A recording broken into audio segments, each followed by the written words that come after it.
Everywhere I try to tell this story, people disregard it as some twisted fanfiction or something. There is nowhere I can put this disturbing account where it'll be taken seriously. So I've decided to put it on a creepypasta page because it's the only place it possibly won't be disregarded and laughed at. It's all about a bizarre episode that only I seem to see of the show RWBY. RWBY is one of the most recognized animated web series ever, and with good reason. I didn't find out about the show until the first 2 seasons were put on Netflix. I fell in love with the show immediately after watching it. I will admit that the animation in the first few episodes was a bit lacking, but I really didn't mind because the story, characters, actions, and so forth were all really good. Unfortunately, due to the death of the series creator Monty the 3rd season was postponed. All RWBY fans, including myself, were deeply saddened by the loss and waited for a very long time for the show's eventual return. On the day of early 2015, I thought it had finally happened. I was on YouTube when I saw a video from Rooster Teeth in my subscription box titled RWBY Volume 2.5 Episode 1 Death and Despair. I had heard rumors that Rooster Teeth were planning on creating a 3rd darker season, so I thought that the title was a sure sign that the rumors were true. The video's thumbnail was a picture of Yang, looking very angry and having blood running down her forehead, like she was fighting a deadly battle with a dangerous opponent. Enthusiastically, I clicked on the video, went full screen, and waited to be entertained. The episode started with the standard Rooster Teeth opening, and then it cut to black. Then it played what I assumed to be the new opening sequence, which consisted of Ruby, Wes, Blake, and Yang walking side by side down a hallway in Bacon. The music came up. It was different from the other openings, which were fast and epic. This one was slower and more melancholic. It had the usual singer, Casey Lee Williams, or at least it sounded like her, singing a sad song about how one's death could impact the lives of so many people. Upon hearing it, I assumed it was either a homage to Monty or a possibility or a hint that a major character was going to pass away. It actually was a very nice sounding piece. It just seemed like an odd choice for an opening to an action fantasy. As the opening continued, the hallway became darker and darker. Eventually, Yang faded away. This repeated itself with Blake and then Wes, the hall growing darker the whole time. When it was just Ruby left, the background was completely black. Ruby continued to walk alone until she stopped, got on her knees and started sobbing. Then everything cut to black. Then the actual episode started. It showed Beacon on a rainy day. The point of view started outside of the school and traveled in through the front of the doors. It then traveled through the halls and staircases of the school. The whole scene was continuously shot until it finally reached Team RWBY's room. The scene then cut to Ruby, Wes, Blake, and Yang inside the room. It was only then that I realized how poor the animation was. It looked a lot like the first couple of episodes, but a lot worse. The lighting never seemed right, and the characters' motions seemed stilted and restrained. Ruby was sitting on edge of the bed with her face in her hands. Wes was staring gloomily out the window, and Blake was curled up in a fetal position on her bed. Yang was in the center of the room, trying to cheer up the girls. Though some pretty clunky explosion, each of them revealed why they were so depressed. Ruby explained that someone had desecrated her mother's grave. They had dug up the corpse and threw it in a tree nearby. Then they vandalized the headstone with spray paint and permanent marker. Authorities said that they also found a large sum of cigar butts, beer cans, and condom wrappers around and in the grave. Ruby said that she felt disgusted that someone would do such a thing and was saddened because of it. She also hinted and she suspected Roman Torchwick was behind it. For RWBY, I thought that was really dark. Wells revealed that the Shani Dust Company had suffered an attack from the White Fang. The terrorists had killed a lot of employees and her father. Wes started crying, and Ruby stood up and put her arm around her. Wes then said that she would be leaving soon for a few days to attend her father's funeral. Blake was obviously disturbed by Wes's story, being a former member of the White Fang herself. She said that the group's leader, her ex-friend Adam, had challenged her to a mano-a-mano fight to the death. The rest of the girls were caught off guard by this statement. They started questioning her and trying to encourage her not to accept. Blake then almost yelled at them, saying she already accepted and was going to fight him alone later, and that they needed not worry about her. Yang was clearly saddened by the others' reports.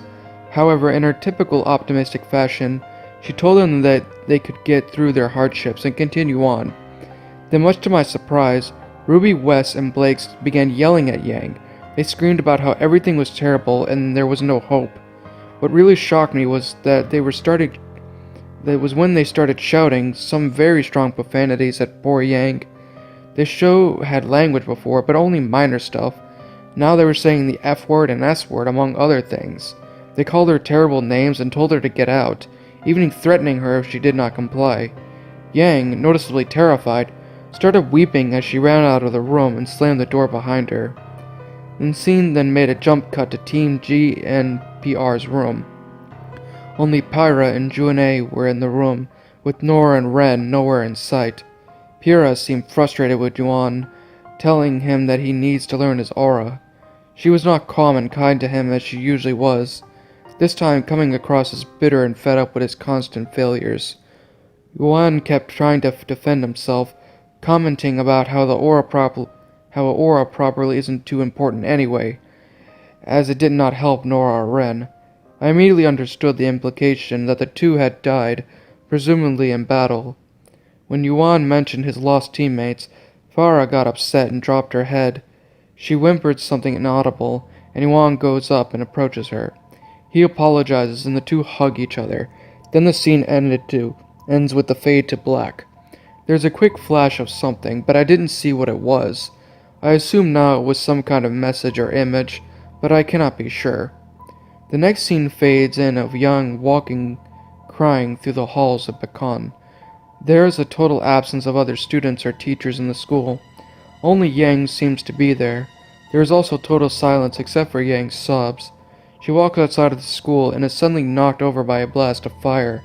She looks up and sees Cinder walking out of the flames.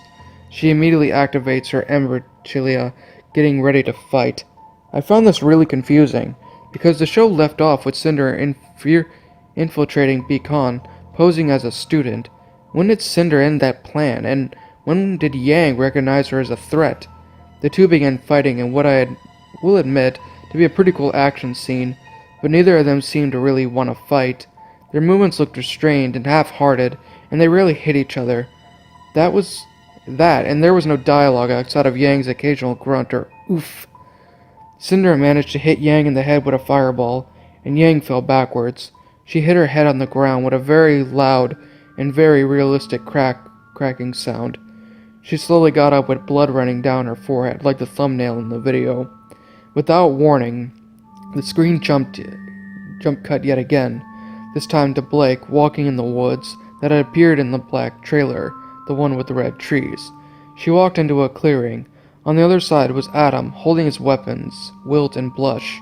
Again, I was confused, because Adam had not appeared in the actual show until the last episode of Season 2, and now he was fighting Blake. It seemed like I had missed something. Blake pulled out a Gombo shroud, and the two immediately began fighting. Unlike the last fight scene, which was cool but underwhelming, this one was very slow and quiet. Their weapons didn't even clang as they hit each other. As the screen started flashing white, it continued until the video cut out completely. A message with white letters in the background appeared. It said, "When he dies, so does the universe that was created." Then the ad at the middle of the video began to play. It was for Chili's, for those wondering. It was during the ad that I was finally starting to get creeped out. I assumed that the show was just going into a darker direction before, but now I was legitimately scared. However, I was too curious to close the video, so I waited until the ad was over and let my video start again. When the video came back, it showed Ruby walking alone in another forest. She was talking to herself, saying that Yang couldn't hope to understand how she felt, because Summer was not her mother. She sighed and sat down sadly next to a large tree. She closed her eyes and tilted her head upwards. Then out of nowhere, a Beowulf jumps into the frame and lunges at Ruby. I will fully admit that I was startled by this jump scare. RWBY was quick to counter the attack. She pulls out the crescent rose and swiftly cuts up the grim. The werewolf's bloody chunks are strewn about the forest. Then there is a rustling in the grasses. RWBY turns around to see Roman Torchwick stepping out of the shadows, clapping. He congratulates her on the grim killing. Then he takes a cigar out of his mouth and asks her how her mother is doing. RWBY becomes justifiably furious and lunges at Torchwick with her scythe. He dodges all of her attacks. He then pulls out a white surgical mask out of his pocket and pulls it over his nose and mouth, all while still avoiding RWBY's swinging weapon. Then he pulls out a small gray orb or ball and throws it on the ground. There's a small explosion, and the area begins to fill with dark smoke. RWBY looks around and then becomes dizzy and disoriented. Her eyes roll back, and she drops Crescent Rose, and she falls unconsciously to the ground, moaning softly. There is another fade to black. When the next scene faded in, it showed RWBY on the ground with her hands tied and her mouth gagged. She struggles, but cannot seem to move. Torchwick then appears to her, bends down, and begins removing her skirt. I closed my eyes at this point, not wanting to view what was obviously coming next. However, due to the noise, I had a pretty good idea. It was at this point that I knew this wasn't a darker episode. This was something much more sinister. I kept my eyes shut tight until I heard the scene end. When I opened my eyes, I saw Yang lying dead on the ground where she was fighting Cinder. Her face was burnt, and her purple eyes stared into the distance. There was a lot more blood on her head now. The scene jump cut again to Blake and Adam. Adam was cut, bruised, and bleeding, and his weapons were gone. He was on all fours looking up at Blake, who pointed her weapon at him. Then he told her to show who she really was. Blake shot him in the head, and his blood was splattering across the ground. He fell over, dead. Then Blake said aloud, "This is who I really am." She then put the weapon in her mouth and pulled the trigger. Her head splattered blood as well as she fell down next to Adam's corpse. The camera zoomed in on Blake's lifeless face, zooming in until the shot was nothing but the black of her hair. The next scene faded in, RWBY holding her torn clothing over her nude body, limping through the woods. She continued on, panting the whole way, until she reached Summer Rose's grave. The grave looked cleaned up, but there was a hole underneath the headstone, as if no one had filled it yet. RWBY fell on her hands and knees and crawled into the grave. She looked down, and the camera showed an open coffin with Wells' body lying inside. Her face was covered with bumps and hives, as if she had some allergic reaction. RWBY started crying and looking up at the sky. "Why?" she yelled as the camera zoomed away from her. As the shot expanded to show more scenery, it was revealed that the world of Remnant was in ruin. There was smoke and fire rising from the forest and mountains. Beacon was in the distance, also on fire. Crashing and smashing noises were heard. An earthquake erupted, cracking one of the mountains. Then everything faded to black. Only one piece of text appeared. "In loving memory of Monty Olm." Then the Rooster Teeth outro played and the video ended. As soon as it was over, I exited the video. I was traumatized. What had become of this beloved show? I was so disturbed that I cleared my history, not wanting any reminders of what I had watched. However, the next day I got curious. I wanted to see what the comments were on that episode. I went to Rooster Teeth's channel, but it was not there anymore. I searched the episode up on Google and nothing came up but the Rooster Teeth website. After browsing their site, I again found nothing. My curiosity soon turned into an obsession. I had to find at least some evidence of this disturbing episode. I searched YouTube, Google, Rooster Teeth, Bing, Yahoo, IMDb, even Wikipedia. However, I found nothing. As I was searching for it, I was also trying to figure out what the episode could have possibly meant. I never analyzed every frame and message just before I wrote this. I figured it out. Someone had taken Monty Olm's death too far. It was tragic, but whoever created the episode was quite possibly obsessed. I concluded that someone had made this disturbing episode, hacked Rooster Teeth's YouTube channel, and uploaded it. Rooster Teeth must have taken it down when they saw it. Whoever this psychopath was, they figured out that if Monty was dead, then the show he created had to be as well. After all, when someone dies, so does their universe that they create. RWBY Volume 3 and 4 have been released as this has been written. These seasons are darker than the first two, but nothing compared to what I saw. If anyone else viewed the episode, please let me know in some way. I don't want to be alone anymore. Not anymore.